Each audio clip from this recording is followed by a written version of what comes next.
Assalamualaikum dan selamat sejahtera murid-murid. Kita bertemu lagi dalam kelas Pendidikan Jasmani tahun 6. Topik pembelajaran kita pada hari ini ialah Unit 4, Juara Olahraga, tajuknya Roket Sasar. Sebelum itu, mari kita lihat objektif pembelajaran kita terlebih dahulu. Di akhir pembelajaran nanti, murid dapat berlari, melangkah silang dan merejam objek berbentuk rot pada satu jarak. Murid juga dapat mengenal pasti sudut pelepasan semasa merejam objek berbentuk rot. Ini adalah merupakan objektif pembelajaran kita pada hari ini. Murid-murid juga boleh membuat rujukan pada buku teks Pendidikan Jasmani tahun 6 pada muka surat 44 dan 45. Tajuk kita pada hari ini ialah Roket Sasar. Mari kita lihat petikan ini. Safi dan Mei Ching melakukan aktiviti roket sasar untuk meningkatkan kemahiran merejam objek berbentuk rot ke sasaran. Kemahiran ini merupakan asas kepada salah satu acara olahraga iaitu merejam lembing. Sambil membawa objek berbentuk rot, mereka akan berlari, melakukan langkah silang dan merejam objek tersebut sejauh yang mungkin. Ini merupakan contoh bagi objek berbentuk rot. Murid-murid boleh menggunakan pelbagai jenis objek seperti batang penyapu, batang mop, kayu atau hasilkan sendiri objek berbentuk rot dengan menggunakan barang yang terpakai seperti surat khabar. Sekarang, cikgu akan terangkan teknik-teknik bagi kemahiran merejam lembing. Bagi fasa yang pertama iaitu lari landas, kamu perlu berlari sambil memegang objek pada aras kepala. Kemudian, tingkatkan kelajuan larian untuk mendapatkan daya pecutan secara terkawal. Bagi fasa yang kedua iaitu rejaman, kamu perlu melakukan langkah silang dengan langkah yang terakhir lebih besar supaya kuasa larian dapat dipindahkan kepada lembing. Kemudian, rotasikan bahagian pinggang untuk menambahkan kuasa rejaman. Bagi fasa yang terakhir iaitu ikut lajak, kamu perlu mengawal pergerakan dan stabiliti badan selepas melakukan rejaman.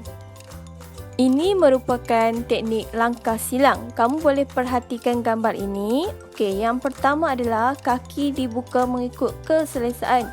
Kemudian kaki belakang ditarik ke hadapan. Nampak kat sini, dia tarik ke hadapan. Kemudian dibuka semula.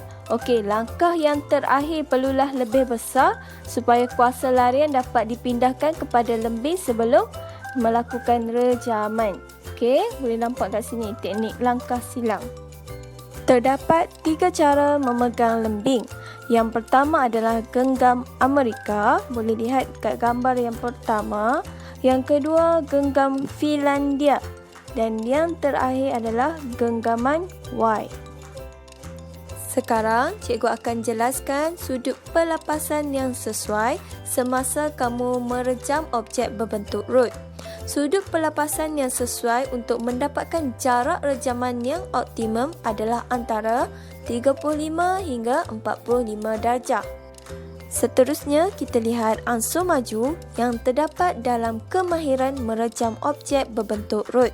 Yang pertama, kamu hanya perlu berdiri setempat kemudian melakukan rejaman. Yang kedua, kamu perlu berlari. Hanya berlari biasa dan kemudian melakukan rejaman. Dan yang terakhir, kamu perlu berlari sisi, menyilang kaki dan kemudian merejam objek berbentuk rot tersebut. Semasa melakukan aktiviti ini, langkah keselamatan perlulah dititik beratkan. Yang pertama, kamu perlulah memastikan peralatan yang kamu guna adalah selamat. Sebelum melakukan aktiviti, kamu perlulah melakukan regangan terlebih dahulu dan kamu perlu memastikan kawasan sasaran untuk kamu merejam objek berbentuk rot tersebut lapang.